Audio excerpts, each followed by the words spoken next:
thing that was so crazy about that incident is not even that it happened, but that it happened on the Capitol steps right in front of a Capitol police officer.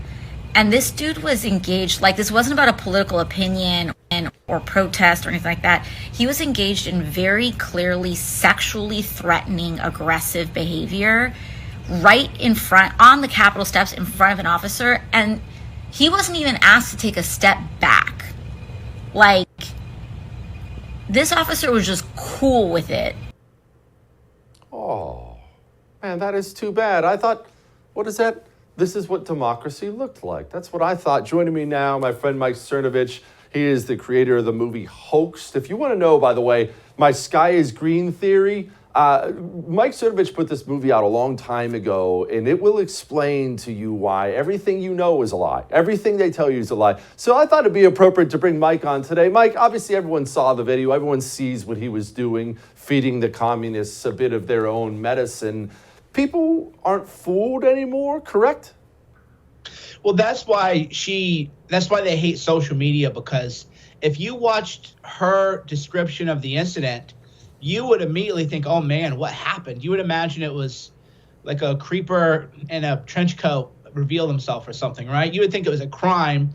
And then you watch the actual video and think, oh, this is a little different. I had a flashback actually when you played that video of the other video AOC did. Remember when she did the video basically claiming she thought the cop was about to rape her or something? Yes.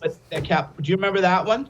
Yeah, I do. So I thought that was her. I thought that was that video you were playing at first, because I remember she does this whole video where she really did a Capitol police officer dirty and suggested he like kicked in the door, and it was some dark, ominous stuff. And that's what I thought she was getting at there. So she definitely is a Amber Heard style gaslighter. Mike, she is, and I don't think people understand how long she's going to be around, and that she's going to be the face and almost undoubtedly in leadership in the Democratic Party. Of course, they're going to get wiped out at the midterms. That's not exactly news, but it's going to be the radicals like her who are still sitting right there. AOC ain't losing her race. She's around for a while. She's around for 50 years, no question, in the district she is. And the rhetoric that she uses shows what it plays for her base, right? Her base wants victimization, and that's a dangerous mentality that they have, where they're walking around looking for a reason to be a victim. And it amplifies something you've talked about, I've talked about before, which is you have to just avoid these people now. There's this line of, and conservatism, probably influenced by the Christian influence of conservatism, where you think you can reach out to these people. You go near them, who knows what they're going to say you did. You just cannot. I keep telling people this, and they don't listen, and then people end up getting in trouble because they don't listen. You can't be near them because you're in the same room with them. What are they going to say? They'll make something up. They'll Amber Heard you so fast. And conservatives need to quit being naive. Just watch this video and look at how she's describing the guy. Alex did it was like a Howard Stern Baba Booey thing, not something I would have done, not something you would have done, not really our vibe, but it was like, okay, this is a shock jock Howard Stern kind of Baba Booey thing. AOC throws a peace sign. She's kind of laughing, thinking, what is this nonsense going on here? And then that's now flipped into sexually threatening encounter. That's how she's going to describe it. I'm telling you, man, we got to keep reminding people, just stay away. Just stay away. I'm glad you brought this up. We have another little clip about of AOC talking, I know you've seen it already, talking about the Capitol Police and how they let people in the door. And actually, I'm gonna piggyback off your point. Watch this video real quick. These insurrectionists, like Antifa, and that there were actual officers working with this, and we never got to the bottom of that, and we never got any answers about that, and then to this day we're just supposed to pretend that never happened. What about Antifa? I have no idea what happened to the people on the inside who were very clearly sympathetic with what was going on and opening the doors wide open for that.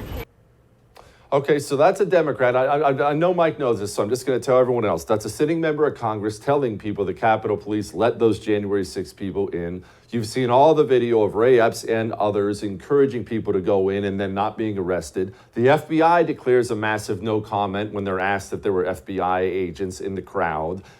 What Mike just said is real. I think you need to stay away from blue areas because you have no friends there anymore, and they will ruin your life, if not end your life. Mike, am I crazy? I don't like these protests that happen in D.C. anymore, or New York anymore, not from our side. I don't know why you risk your freedom and your livelihood going in those places. I won't go to those places. I actually got in a lot of trouble when there was a viral video of a Democrat demon thug harassing a woman on a train. And everybody's like, where's the real men? Why aren't they standing up for this? And I'm like, well, first of all, there's a 90% chance that this person voted for Democrats. So like, oh, go risk your life to rescue a Democrat voter for what they voted for. But two, I said, look, in New York, if you defend another person and the person that you're defending her from is of a certain protected class, you're done, man. Your life is over. People go, oh, Cernovich, you're a coward. I'm like, dude, I'm the coward. I've gone in these areas. Like I've confronted these people. I go, you people are naive. So then what happens with the bodega owner who's about to be murdered by a gang member and a gang member's wife, Jose Alda, I think was his name. He defends himself because you have no choice but to defend yourself. In that case, you have no choice. And he goes to Rikers Island. But conservatives want to tell me, you know what, Cernovich, if I'm on a subway and some Democrat-supported thug I'm going to go. You are? You're going to do that? For real? You're going to jeopardize your freedom and your family's livelihood and your family's freedom for this? Sometimes I'm like, who are you people? How can you be this naive? Like the Bible said, gentle as a dove, but wise as a serpent. Christians need to read that other part. Don't miss Jesse Kelly Breaks History, Che Guevara, the latest episode of a new series available now exclusively for First TV supporters. Visit the First TV app or thefirsttv.com to subscribe and start watching today.